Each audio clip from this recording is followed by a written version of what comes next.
Hey friends, our launch event is 1 week away. It's October 6th, Sunday, at Azalea Station, 2 p.m.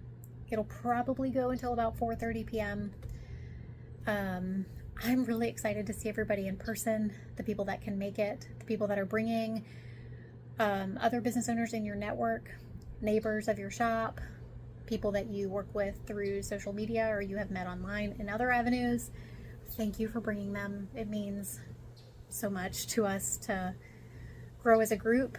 Tyler and I can't really do this ourselves, although we're certainly trying to do a lot of this ourselves.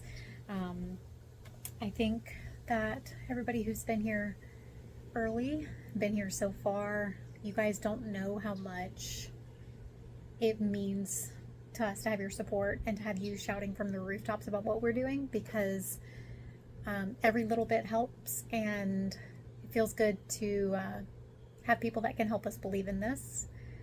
We think we're doing a good thing. We think we're doing a big thing. It's just a long road ahead of us. So, in the spirit of a launch event, I feel like a great thing to talk about for today's Shortie is going to be the difference between branding and marketing. As we move forward with the Carolina Collective, we're going to be talking about brand, your identity, your communication with your clientele, your representation of yourself, the reputation you want to put out into the world, your image, your voice, all of that. And we want to bring in people who are experts in marketing. That's something that I am super not good at.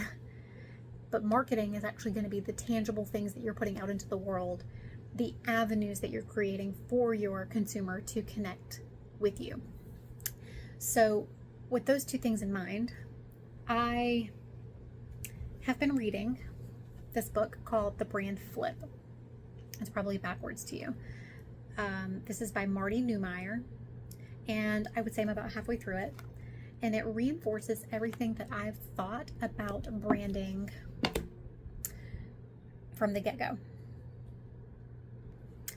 And I would say when it comes to the topic of branding, conceptual branding, strategy, devising an offer, all of those things, that I am skilled in it.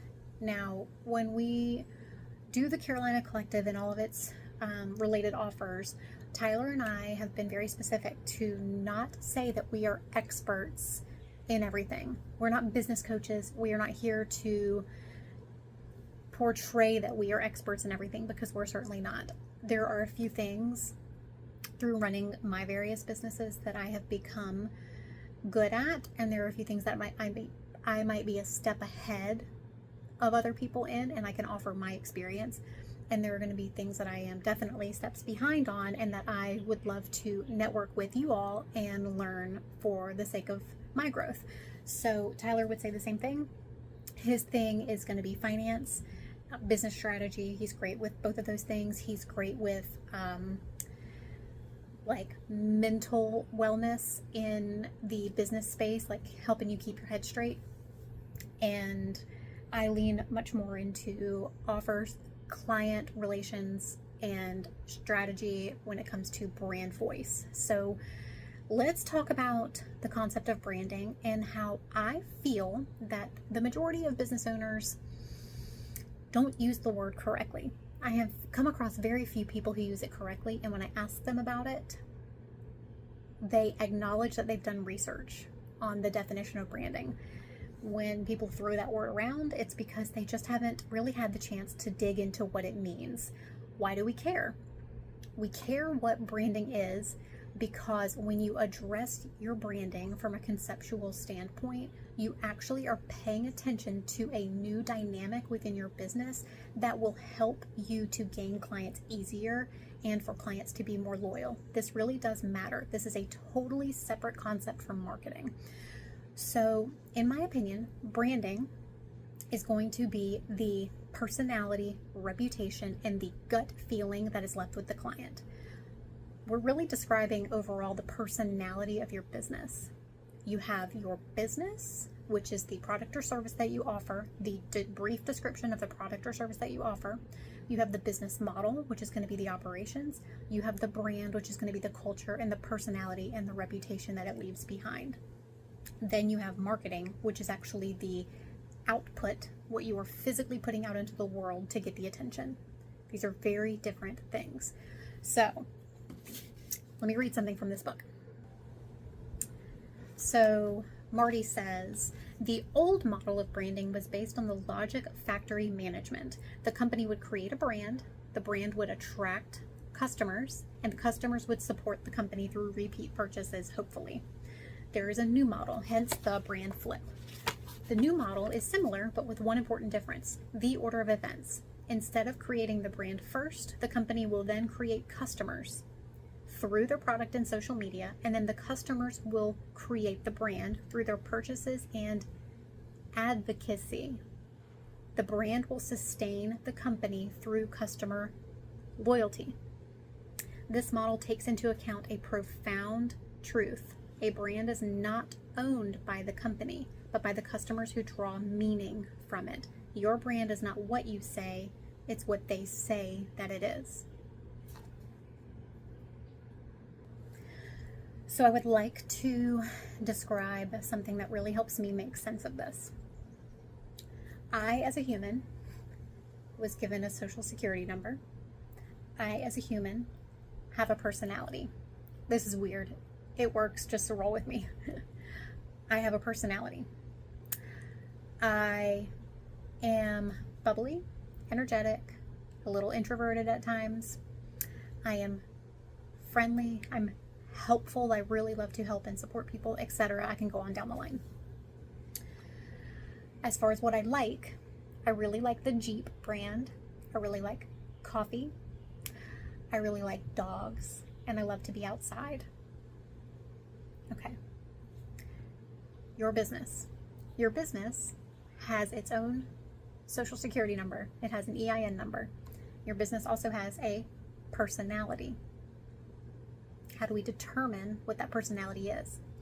If you were to impose your own personality onto your business, but I want my business to feel like me, I want it to be authentically me, you may miss the mark in terms of what clients might want to build a relationship with that business.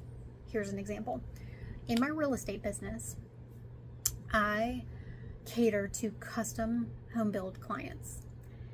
My ideal product that I deliver to them is the $800,000 million custom home. That's where I wanted to be. I've accomplished that a few times. I love it. When I think about those clients, if I describe my ideal client as someone like myself, I'm really missing the mark on what that business needs to attract. I personally am not in the market for $1 million home right now. I wish I was, but I'm not. So if I describe somebody like myself, I may or may not gain access to the type of client that would purchase that $1 million home. I really need to lean into the business and its own personality. It is an entity. It is an entity. It has a personality. We need to figure out what the personality of that business is, what the brand is, so that it can lend itself to communicating with those clients. You need to separate yourself from the business. It can feel good to you, but it needs to be separated. So in determining the brand, you're really trying to figure out what kind of tribe, that's what Marty calls it, the tribe that would be attracted to that business. Let me find the section about tribes. Okay, a tribe is not just another type of segment. You don't target a tribe. You don't organize the tribe. You support it, you grow it, and you partner with it. Research shows that customers who interact socially with other customers in a brand community often develop an intense sense of loyalty, both to the brand and to each other. These are the people who are most likely to stand up and fight for your success. Now, that's a really good feeling. I was listening to a podcast, and I'll have to add the guy's name into the show notes. I'll add the podcast into the show notes. It was an excellent podcast, but the guy said that a client who is a product of your branding will give you the benefit of the doubt in a moment when you need it, because they're going to lean into that's just the way that this business does it. It's true to their brand. Instead of saying, you didn't do it like everybody else does it in your industry. You didn't do it to my expectations. So that's a separate story about not meeting expectations. But if they're comparing you to everybody else in the industry, it means that your specific brand is not strong enough. You want them to stand up and fight for your success because they believe in you and they believe in the brand. So I could do a whole session really on how to discover the brand that's good for your business. That is a questionnaire that I send out to all of my businesses when I'm doing their branding photography. That is a deep dive conversation, usually over lots of coffee, that we do to separate that out. And maybe one day I will do a training on that. But for the sake of today, I just want you to understand that these are different concepts from marketing. The way that I think about this is you now have your business with its own little identification number because it is an entity. It's its own existing little human, right? Call it a human. It has a personality, the brand, and that personality has these branches that help to deliver the message. Your brand has a logo. Your brand has photography. Your brand has visual and conceptual things that go with it. Those things belong to the brand. So when you get branding photography done, the photography is not your brand. The colors of your logo are not the brand. They belong to the brand. I'm going to give you a specific example. I was scrolling Facebook the other day and I saw somebody who said, look at my new brand photography. And I look at it. It's a headshot. And in another photo, she's on a bar stool with a super neutral colored backdrop.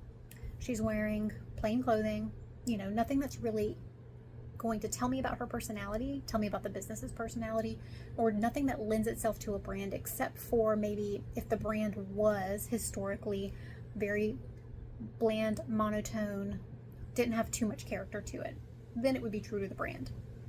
Those are not brand photography. Those are just headshots and a portrait. If it was brand photography, I would be looking at her storytelling over the last years and I would say, I can tell this about the business's personality. I can tell that this is the type of client that it attracts. And I can tell that this is the trajectory and the direction that the business is going. And then I would mold the photography to fit that picture.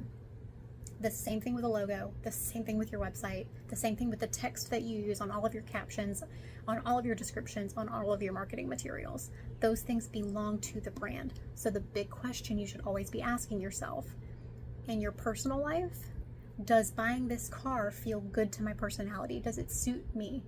Does painting my house this color feel good to me? Does it suit me? On the flip side of your business, does this type of business card, does this type of website, does this type of communication style feel good to the business? Does it fit the business? If you're asking yourself that question, does it fit and is it consistent? Unless you're doing a whole relaunch of your brand and redesigning everything, it needs to fit and it needs to feel good to your business. Your business is your baby. It has a personality, it has a skill set, and it has a way of communicating. You need to play into it. Get the book. I don't get any credit for pitching the book, but I really, really have enjoyed this and I can't wait to finish it. And if anybody's interested in doing a training or a session or a workshop on how to discover your brand, I'm all ears for that. I don't know what that would look like, but we can talk about it. So hopefully that helps you guys. Look, I almost hit 15 minutes and that's what these are supposed to be. I'm here for you guys. Hopefully we'll see you all next week at the launch event where we will give you a quick overview of what to expect with the Carolina Collective going forward. I hope you're as excited as we are. We're in the baby stages right now. It's going to grow. I can feel it. It's going to grow. So I'm here for you guys. Talk to you soon. Bye.